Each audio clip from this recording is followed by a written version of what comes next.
All right, well, welcome back again to the kitchen table. I've got the A7R Mark III now, and what I did was ended up selling my Panasonic GH5. Panasonic GH5 was a great camera, and I'll put a link in the bottom, in the description down there, to the image gallery I have for that. And it's really a great camera for stills, not just video, but I've always liked full frame cameras, and way back when I had the D700, D600, D750. Got an XT2, Fuji XT2, which I'm recording this on right now, and love that camera. But I wanted to get something, to maybe hopefully try to avoid going into the buying cameras every, year and a half or so, to try to finally find the one that I, would be happy with, like I did with the D700 for a little over 3 years. Back then, before the mirrorless cameras came out, there really wasn't a big, change in the photography world. It was just, DSLRs or nothing as far as anything serious. But now we have the A7R Mark III or 3, whatever you want to call it. But it's the third version of the A7R series, and it's, of course, got the 42 megapixel sensor. I'm not going to beat the specs to death, because that's been well publicized all over the YouTube and the internet, so you can look that up yourself. But just real quickly, I just kind of go over the way I've got it set up, and we'll just kind of stop with that, because there's tons of videos on YouTube already about the A7R Mark III. Again, I think it finally was refined to the point where I felt comfortable going ahead and buying it, and make this my primary camera. And again, to hopefully avoid having to buy, or not having to, I could obviously get by with what I had, but feeling like I was always missing something. So this got in-body image stabilization, just a few of the specs, really high resolution sensor, basically more or less the same rating as the Nikon D850, which is the this and the D850 highest rated full frame sensors right now. And so I've got great high dynamic range, and actually surprisingly really high ISO quality, high ISO, because the if you notice any bubbles or anything bad on the rear display here, I've got a LCD protector on there I need to get off and get the replacement on there. Get the wrong one on there, and didn't go on quite right. But anyway, the image sensor on this, compared to the D850 is pretty much the same, and I think I finally to the point now where they've kind of fixed everything, and I've got all the ergonomics that what I want, the dual card slots and so on. And I'm not going to complain about one being UHS-2 and the other UHS-1, because I don't do continuous high shooting all the time, and I don't do really high bitrate 4K video either. So this for me would just be mostly focused on still. So let's go ahead and real quick, C1 I have set up. I believe it probably was the default that way, focus mode, so that's the focus mode. C1 I've got set up is the focus area, so I can change the focus mode between AFC and AFS and DMF. I'm always actually in DMF because I can use autofocus and then use the focus ring to manually adjust it a little bit. The way I usually do that is AF on, press AF on, get a focus lock, and if it's if I want to check to make sure it's just the way I want it, then I'll turn the focus ring a little bit to adjust it, and then use the shutter button to take the picture. So that's C2 focus mode, C1 focus area. Change it from wide, zone, and flexible spot. I'm always usually in flexible spot, sometimes expand flexible spot. I've actually got the rear dial set up for exposure compensation, so it changes exposure compensation when you're in 0 on the exposure compensation dial.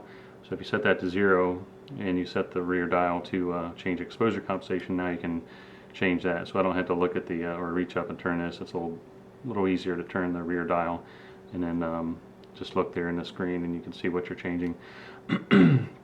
And the front dial when I'm in aperture priority, obviously, is the to control the aperture. Now the C3 here on the back, got that set up for, what is that, silent shooting off and on, so I can go into electronic shutter mode fully instead of mechanical shutter. So I can just press that and turn it off or on. And C4 got down here to switch between EVF and the rear LCD. But unless you change the switching to manual instead of automatic in the menus, if you pass your hand in front of the sensor, you'll see that's going to switch back to the LCD when you're not in front of the sensor. And on the other side, okay, so this is default ISO settings. This one over on the side here, left side, that is drive mode, you know, so single shooting, high speed burst, 2-second delay, whatever.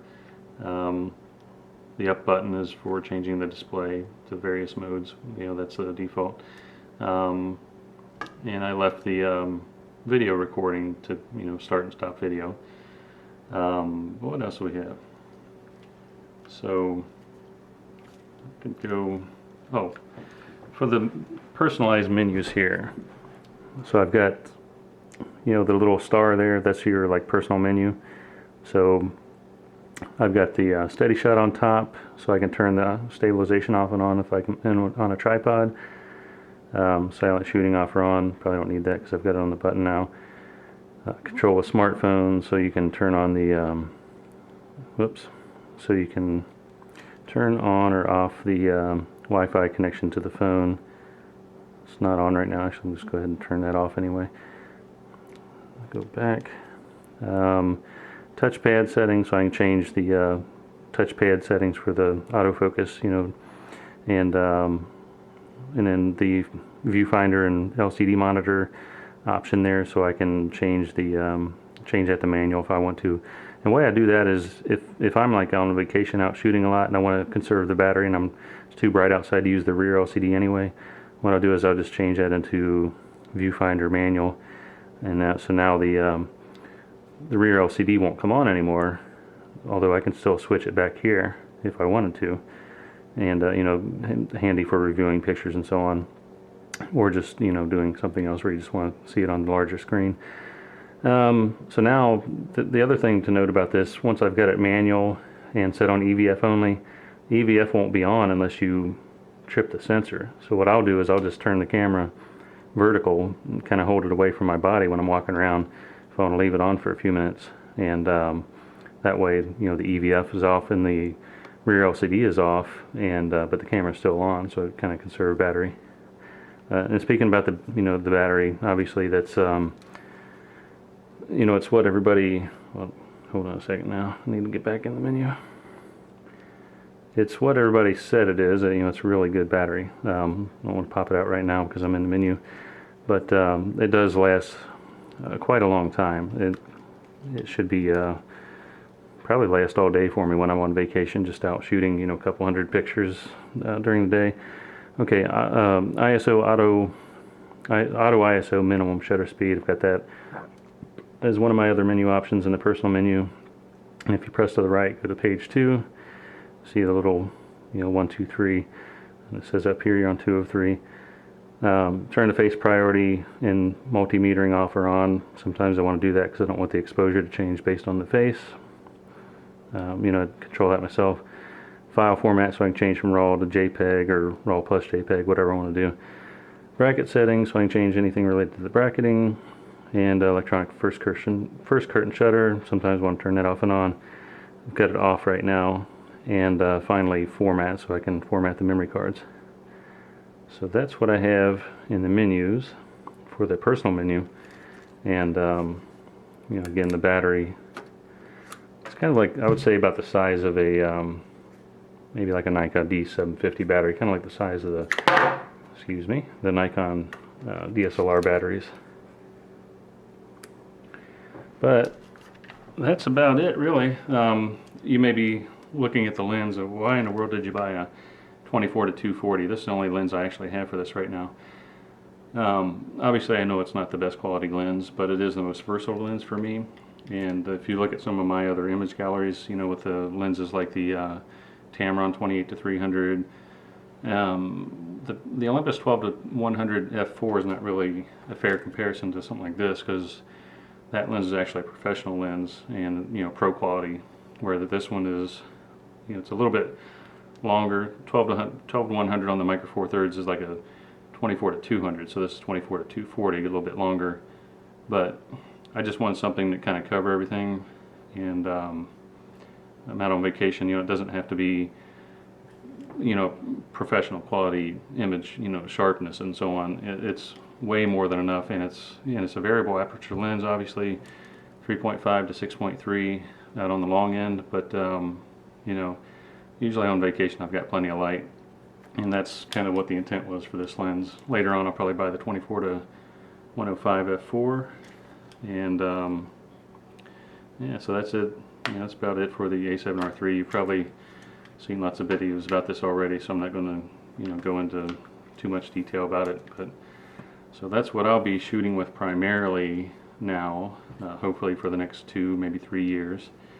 Get a couple nice lenses for it over time, and also keep the X-T2, which I'm recording this with right now, and you know, because I do still love the X-T2, and you know, the color on the X-T2. So I guess, you know, I wish Fuji would actually team up with Sony, and Fuji can do the color and the menus for Sony, and Sony can do the technology, the other technology, you know, the other parts of the camera, because Fuji's really good with the keeping the menus simple, and you know, excellent image, or you know, the color.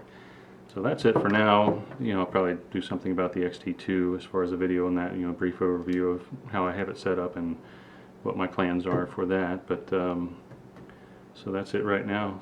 Thanks for watching.